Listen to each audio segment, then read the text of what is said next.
You ask Tiger to solve. This deals with linear equations with one unknown.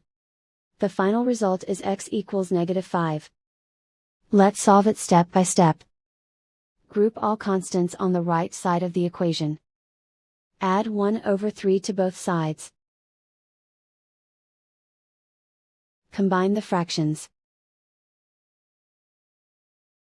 Combine the numerators. Reduce the zero numerator. Simplify the arithmetic.